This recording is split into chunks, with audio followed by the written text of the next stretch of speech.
Bismillahirrahmanirrahim. Assalamualaikum warahmatullahi wabarakatuh. Waalaikumsalam warahmatullahi wabarakatuh. Pembahasan kita pada pagi hari ini berkaitan dengan masalah hawalah. Hawalah itu adalah pengalihan hak, atau orang juga ulama menyebutnya adalah pemindahan utang, hawalah. Di dalam kitab matannya dikemukakan Bismillahirrahmanirrahim, faslun, ini suatu fasal bil hawalati, dalam rangka menerangkan hawalah. Wasaraitul hawalati arba'atun. Wasaraitul hawalati arba'atun. Jadi, dan syaratnya hawalah dan syaratnya memindahkan hutang arba'atun, ada empat perkara, 4 syarat dalam rangka kita memindahkan hutang. Ridal muhili, yang pertama adalah ridhonya orang berhutang. Yang pertama adalah ridhonya orang berhutang. Wa qabulul muhtali. Kemudian syarat yang kedua adalah qabul, menerimanya orang yang berpiutang. Wa kaunul haqqi mustaqiran fi zimmati. Kemudian syarat yang ketiga, adanya hutang mustaqiran, itu adalah tetap, fi zimmati, di dalam pertanggungan. Wattifaqu ma fi zimmatil muhili wal muhalli alaih, dan sesuai dan sama hutang yang ada di pertanggungan muhil dan muhal alaih bil jinsi, di dalam jenisnya, wan naumi, dan warnanya, wal hululi, dan kontannya, wat ta'jili, dan menanggungkannya, wat ta'jili, dan menanggungkannya. Kemudian wa tabra'u biha zimmatul muhili.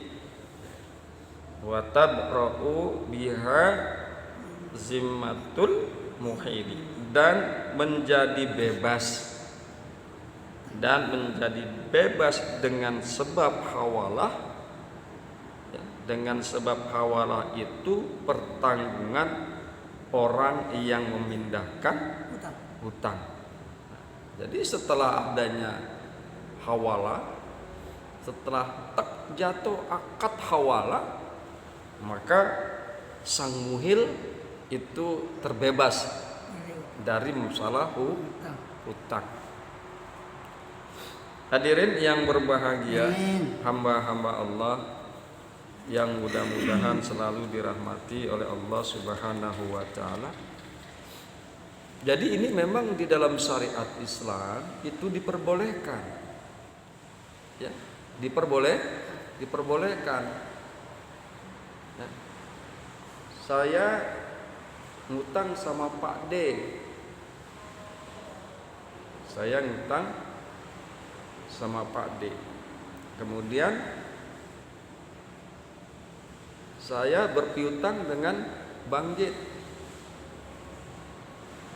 Gini, saya berhutang dengan Pak D berhutang dengan saya. Mohon maaf. Pak D berhutang dengan saya. Kemudian pada satu sisi saya berhutang dengan Bang J. Bang J nggak punya utang kemana-mana. Jadi sekali lagi adalah contohnya, ya, Pak D berhutang kepada saya berhutang pada Bang J. Bang J kan nagih ke saya, nagih terus, katakan nagih gitu. Mungkin karena kerepotan saya juga gak punya uang buat bayar utang ke Bang J. Tapi uang saya ada di Pak D karena Pak D ngutang sama saya. Maka saya bisa mengalihkan hutang saya ke Bang J, Pak D yang bayar. Ya udahlah, Pak D tolong bayarkan hutang saya kepada Bang J. Saya ini ada al-muhil, Pak D itu ada muhal alaih. Kalau Bang J itu al-muhtar. Jadi gitu boleh. Ya. Jadi hutang saya ditanggung oleh Pak D. Jika terjadi akad muhawalah tersebut, maka saya bebas sudah. Saya bebas. Enggak punya utang ke Bang J. Nah, tinggal urusannya Pak D dengan Bang J. Nah, Pak D kudu ngebayarin ke Bang J atas utang saya. Tetapi dikemukakan di dalam kitab ini adalah syaratnya juga dikemukakan harus sama. Harus sama wattifaqu ma fi zimmatil mukhili wal muhali alaih, dan sesuai hutang yang ada di pertanggungan muhil, ya, di pertanggungan muhil dan muhtal alaih, sesuai jenisnya. Ya kalau ngutangnya duit ya duit gitu. Pak D ngutang saya uang, ya sama, harus sama-sama uang. Bang J ngutangin ke saya juga uang juga. Bahkan ada yang dikemukakan jumlahnya pun harus sama. Pak D ngutang ke saya 1 juta, saya ngutang ke Bang J juga 1 juta. Nah, gitu. Jadi harus sama. Demikian. Kira-kira hawalah itu begitu. Ya. Hadirin yang berbahagia, hamba-hamba Allah yang mudah-mudahan selalu dirahmati oleh Allah Subhanahu wa taala. Hawalah ialah memindahkan hutang dari memindahkan kepada tanggungan yang kepindahan utang. Ya, tadi itu udah kita contohin. Ya, hutang saya Bang J dipindahkan kepada Pak D. Asbab Pak D punya utang kepada saya. Itu.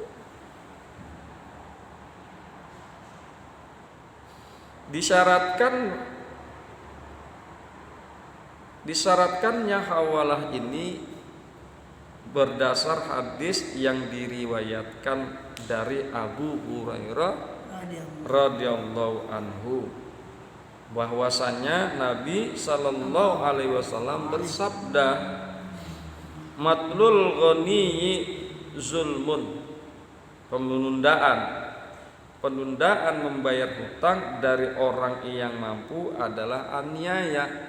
Nah, ketika orang mampu itu memiliki hutang, segera ditunaikan, segera dibayarkan.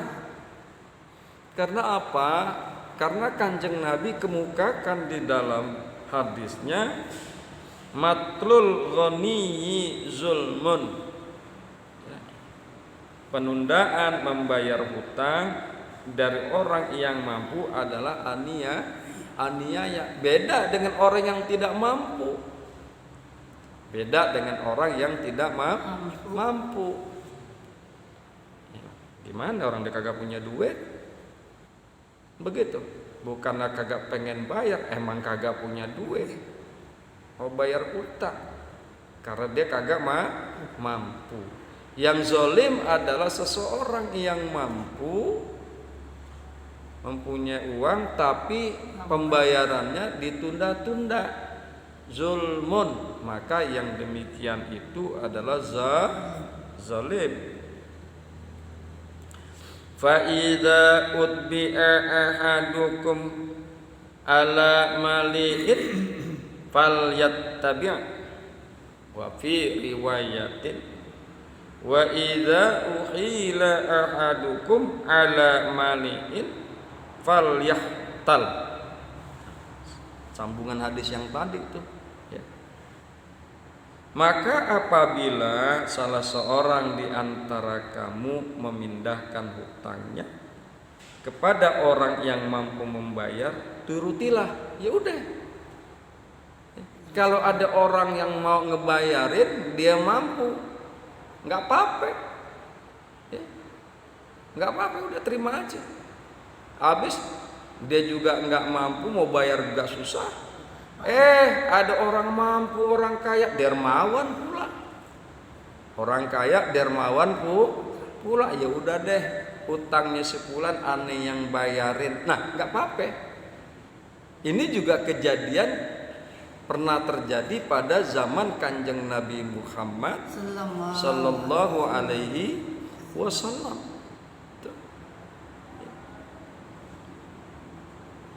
Jadi Kanjeng Nabi Muhammad sallallahu alaihi wasallam ketika akan memulasara zanazah,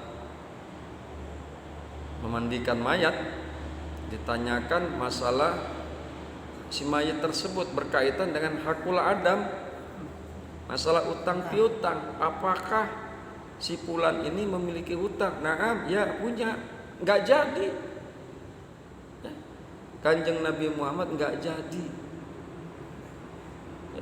memandikan dan mensolatkan jenazah, asbab sahabatnya itu memiliki hutang. Sampai begitu. Ada sahabat yang kasihan, ya sudahlah Rasulullah, hutangnya aku yang tanggung. Akhirnya Rasulullah mensolatkan jenazah tersebut. Artinya bahwa hutang ini memang sangat luar biasa. Berat sampai akhirat.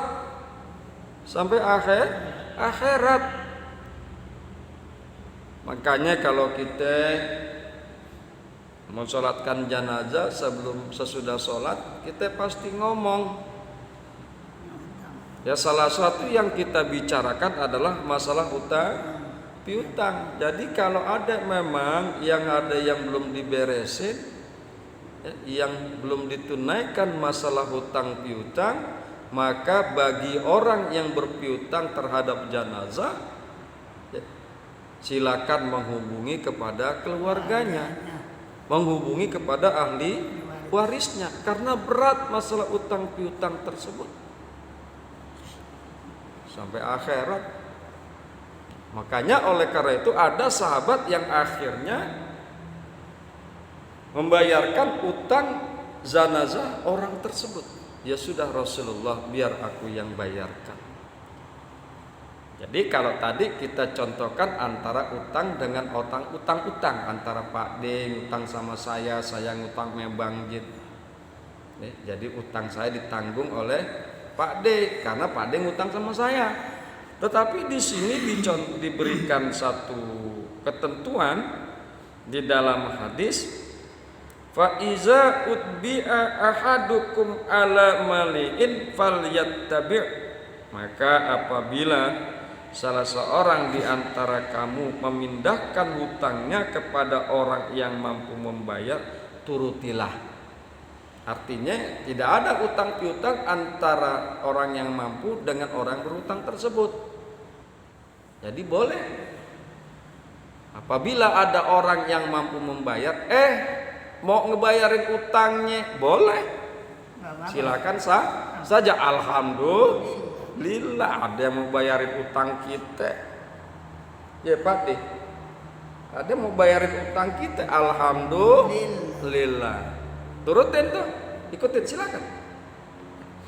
Wa fi qiraatin, wa fi riwayatin, dan dalam satu riwayat, wa idza uhilla ahadukum ala mali'in falyahtal.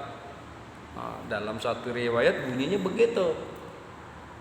Dan apabila seseorang di antaramu memindahkan pada orang yang mampu, maka pindahkanlah. Bang Jit nih mampu, orangnya mampu. Nah, kita makan kagak mampu, katakan begitu. Kita punya utang banyak banget. Bang Jit gimana, tolongin deh, bayarin. Jadi utang aneh dipindahin ke ente sebagai penanggung. Nggak apa-apa, karena Bang Jit mampu dan mau membayarkan utang tersebut.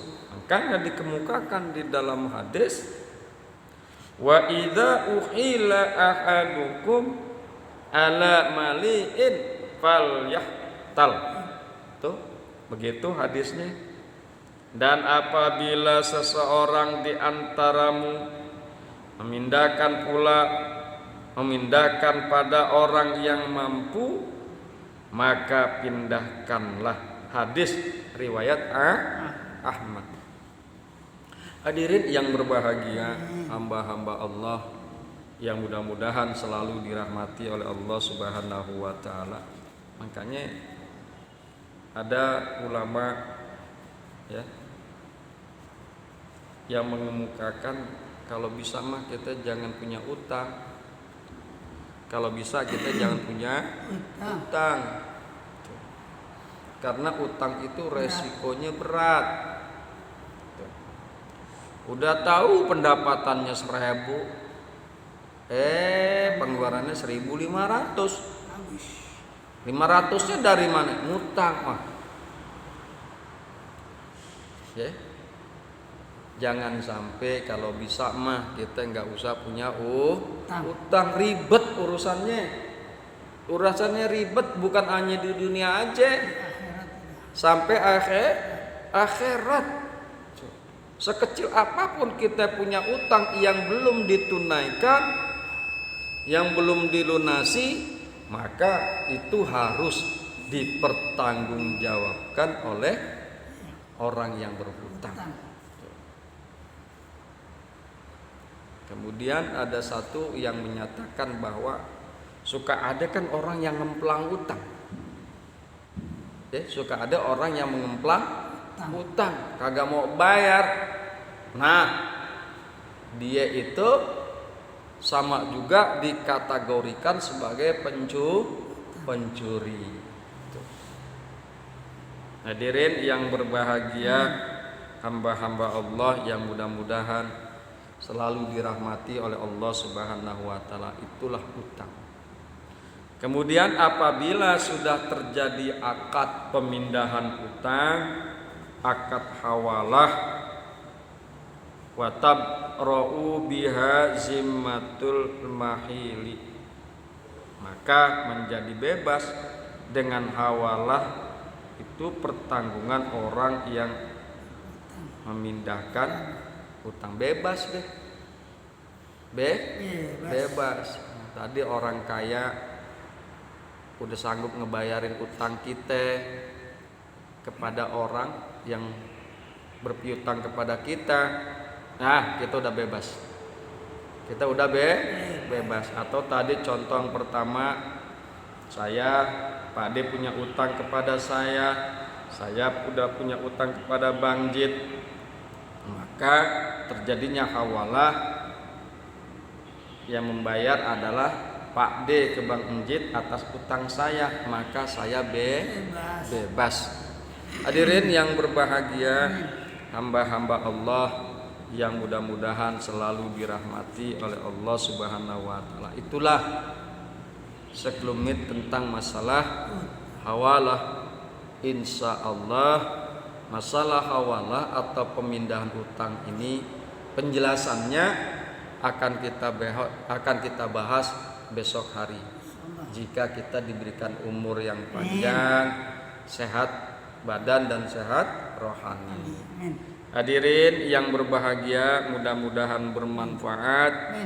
Hadanallah wa iyyakum ajmain. Summa salamu alaikum warahmatullahi wabarakatuh. Waalaikumsalam warahmatullahi wabarakatuh.